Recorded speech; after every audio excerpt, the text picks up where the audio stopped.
Have you climbed Mount Kilimanjaro? Well, the folks who are sitting with me today are going to do just that, but they're not doing it for the fun or the adventure or the challenge. Well, not just for those things. They're also doing it to raise money and awareness. So we're going to be talking to Assistant District Governor for Don Mills District 7070, Dr. Raffy Chouljian. Chouljian. Did I explain your position properly? Yes, Okay. I'm the assistant governor for our district, Rotary District. There we go. And I'm a member of the Don Mills Club. Perfect. And Jennifer Boyd is president of the Don Mills Rotary Club. Yes, I am. All right, so before we get into the details of your Kilimanjaro climb, you've brought a video for us to see, right? Yes. Okay, let's have a look at that first. Did you know? Only one human disease has ever been eradicated. Polio could be next. Until 1988, the disease crippled more than 350,000 children every year in 125 countries. Today, that number is 3. In 2006, Nigeria recorded more than 1,000 cases of polio-induced paralysis. Since then, a global coalition worked with Nigeria to bring vaccine to every child. And in the past year, 0 cases of wild polio virus have been reported. Nigeria is on track to end polio, but we aren't done yet. We need your help to keep it from returning. Our world is 99.9% polio free, and the chance to end a disease forever is within our grasp. That's exciting. Yes. And Dr. Chouljian was saying that as we were watching that video, even that number is out of date, right? Correct. As of 2 summers ago, I think Nigeria is now polio free, has been declared polio free. So it's only 2 countries left, Pakistan and Afghanistan. Now, Jennifer, you were in India as part of the polio vaccination program a couple of years ago, right? Yep, so February 2015, Dr. Raffy and myself, along with my boyfriend Ryan, we traveled to India to administer the polio vaccine to the kids. And when I say that, people always think, oh, it's a shot. There's no shots. It's 2 oral drops, which we'll explain a little bit more later. 2 drops. 2 drops.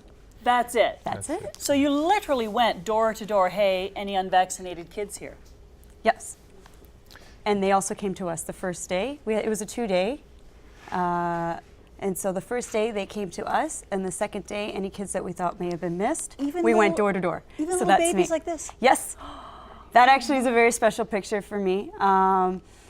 The little girl, I had given her the 2 drops, and after that, her mom had just passed her over to me. And as you can see in the blanket, she's wrapped in that blanket. I didn't realize how tiny she was until her mom actually passed me over. Wow. Her over, so yeah.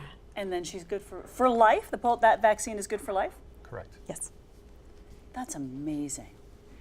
So what do we want to achieve since if we're 99.9%, do you think, doctor, that there is a chance we will be 100% polio free? Yes, we believe believe that. I believe that. That's why we're here. That's why we're working on this.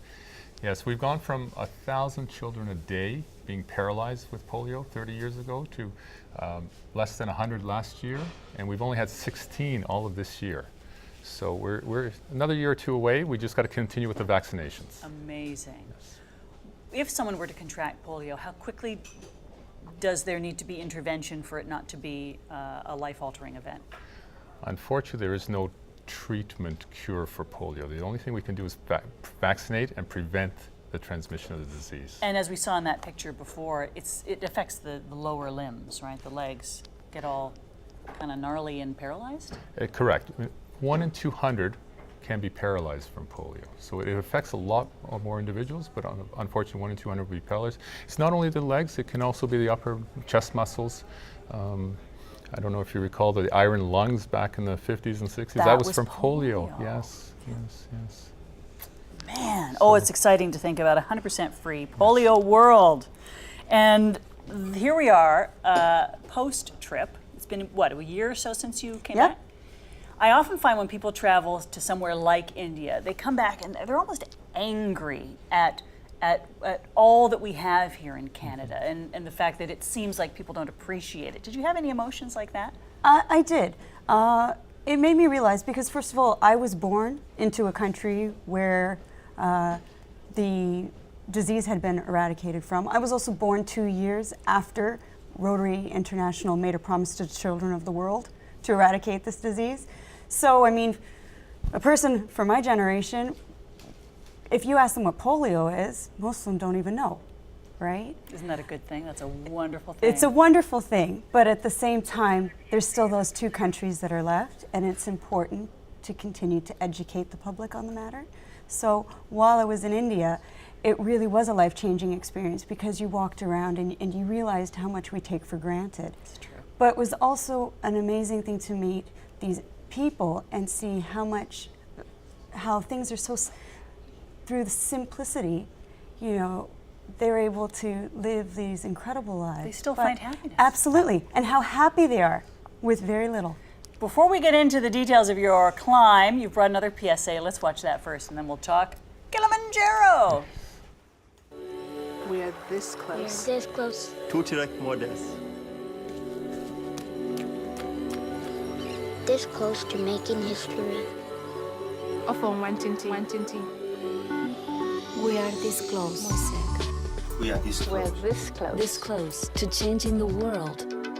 We are this close Sogikainature. to making sure no child suffers a crippling disease ever again. We are this close to making history. We are this close to ending polio. Because we are this close to ending polio. We are this close to ending polio. We are this Close close. to changing the world. This close. All we need is you. Is you. It's you. Is you. We are this close. This close. Be a part of history at rotary.org/endpolio. Well, not all of us can climb the mountain, but we can support you in your journey so that we can close that gap, be right? wonderful. When is the actual climb? It's a week. Saturday we leave. Actually, 2 weeks today we'll be on the mountain. What are you doing right now? Are you carbo loading? How do you prepare for something like that? Lots of exercises, lots of stairs, hiking, what have you. High altitude training, have you done any of that? No, we haven't. We've got medications though. We've gone to a travel doctor, and we've got some medication to help us with that. But no. There's a medication for high altitude Yes. sickness? Yeah. Really? What's that? Diamox. Diamox. It's called what does it do? Diamox. So it helps you with the, as you're transitioning up the mountain, right? To help you with the altitude. Because So- it has taken out, that altitude has taken out some pretty athletic people. Yeah, but they So also this say, allows it to sort of not be such a problem. yeah, but they also say, you know, unfortunately, the more physically fit you are, the longer it takes for you to realize that you're suffering from altitude sickness. So, you know, I figure I'm perfect because I'm just in between. I'm not too fit. I'm not too fit, but I'm not. That's really Out of interesting to know. You're hoping to raise 100,000. Correct. You're so close. We are. What can we do to help get you to that goal? Well, anybody can go to our website and conquerpolio.org and donate, and they'll get a tax receipt.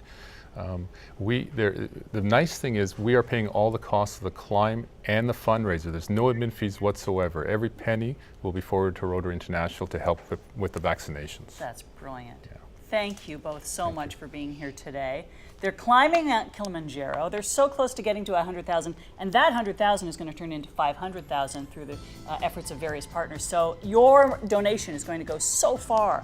ConquerPolio.org. Start there. Help these guys out. Good luck. Thank you. We're excited for you. We're pushing for you.